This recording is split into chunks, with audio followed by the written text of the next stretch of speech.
Qu'est-ce que l'amour? C'est un terme difficile à définir, dans la mesure où son application est très large. Je peux aimer le footing, je peux aimer un livre, un film, je peux aimer une escalope, je peux aimer ma femme.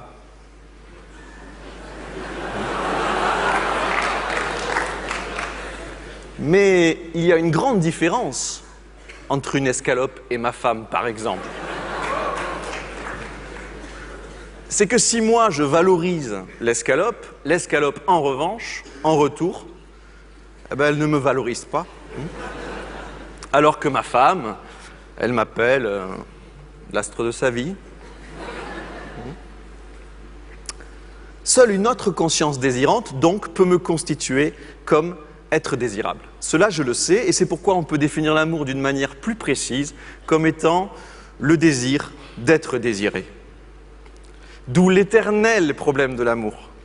Comment devenir et comment rester désirable?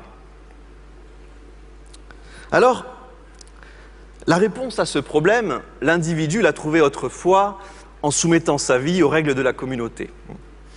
Il avait un rôle précis à tenir, suivant son sexe, son âge, son statut social, et il suffisait qu'il le tienne pour être valorisé et aimé par toute sa communauté. Pensez à la jeune fille qui doit rester chaste avant le mariage, pensez au fils cadet qui doit obéissance au fils aîné, qui lui-même doit obéissance au patriarche. Seulement, voilà, un phénomène a commencé à partir du XIIIe siècle, mais surtout de la Renaissance, en Occident, qui a provoqué la plus grande crise d'identité de l'histoire de l'humanité. Ce phénomène, c'est la modernité. On peut en gros la résumer par un triple processus. D'abord, un processus de rationalisation de la recherche scientifique, qui a accéléré le progrès technique. Ensuite, un processus de démocratisation politique, qui a développé les droits de l'individu. Et enfin, un processus de rationalisation de la production économique et de libéralisation des échanges commerciaux. Ces trois processus entremêlés ont complètement anéanti tous les repères traditionnels des sociétés occidentales. La conséquence pour l'individu est radicale. L'individu désormais est libre de valoriser ou de dévaloriser telle attitude, tel choix, tel objet. Mais du coup, sa personne elle-même est confrontée à cette même liberté qu'a autrui de le valoriser ou de le dévaloriser. Pour le dire autrement, ma valeur, autrefois, je l'assurais en me soumettant aux autorités traditionnelles. Maintenant, elle est cotée en bourse. Sur le libre marché des désirs individuels, je négocie chaque jour ma valeur. D'où l'angoisse de l'homme contemporain, son obsession. Suis-je désirable? À quel point? Combien de gens vont m'aimer? Et comment répond-il à cette angoisse? Eh bien, en accumulant de façon hystérique les symboles de la désirabilité.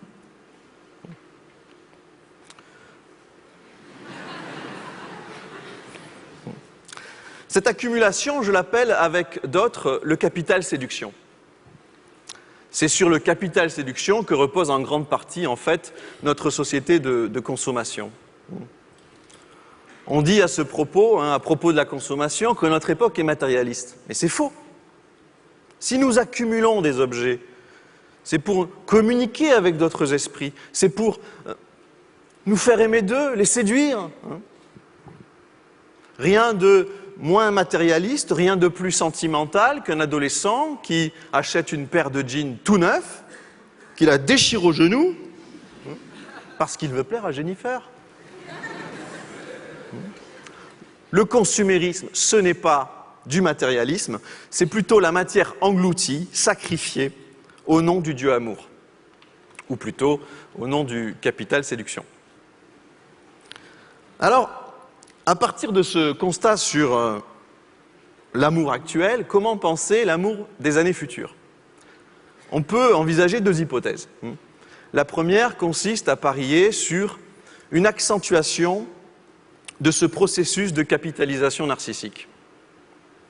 Quelle forme prendra cette accentuation? C'est très dur à dire, parce qu'elle dépend en grande partie des innovations sociales et techniques qui sont par définition difficiles à prévoir.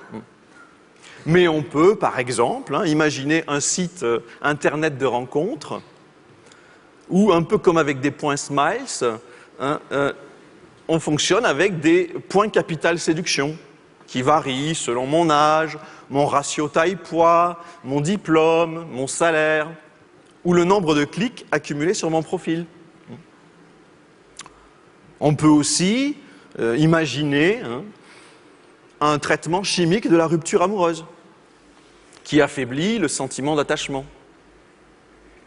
Il y a d'ailleurs déjà une émission sur la chaîne MTV où des professeurs de séduction traitent le chagrin d'amour comme une maladie. Ces professeurs s'appellent des pick-up artistes. Alors, artiste en français, c'est facile, c'est artiste. Bon. Et puis, pick-up, c'est du levage, mais pas n'importe quel levage de meufs. Donc, ce sont des artistes en levage de meufs. Et ils appellent le chagrin d'amour one-itis. Itis, en anglais, c'est un suffixe qui signifie infection. Donc, one-itis, on pourrait traduire ça par infection de l'unique. C'est un peu dégoûtant. Et en fait, pour les pick-up artistes, faire une fixation amoureuse sur quelqu'un, eh bien, c'est perdre son temps, c'est dilapider son capital séduction, et donc, on doit éliminer ça comme une maladie, comme une infection. On peut encore envisager un usage amoureux de la carte génomique. On la porterait chacun sur soi, puis on se la montrerait comme une carte de visite pour vérifier si la séduction ne peut pas déboucher sur la reproduction. Alors bien sûr, cette course à la séduction, comme toute compétition féroce, va produire de grandes disparités de satisfaction narcissique. Et donc aussi beaucoup de solitude, beaucoup de frustration. Et alors il faudra s'attendre à ce que la modernité elle-même, qui est à l'origine du capital séduction, soit remise en cause. Je pense notamment à des réactions communautaristes de type néofasciste ou religieux. Mais bon, un tel avenir n'est pas une fatalité. Une autre voie peut être possible pour penser l'amour. Mais comment? Comment renoncer à la demande hystérique d'être valorisé? Eh bien, en prenant conscience de ma nullité. Eh oui, je suis nul. Mais rassurez-vous, vous aussi.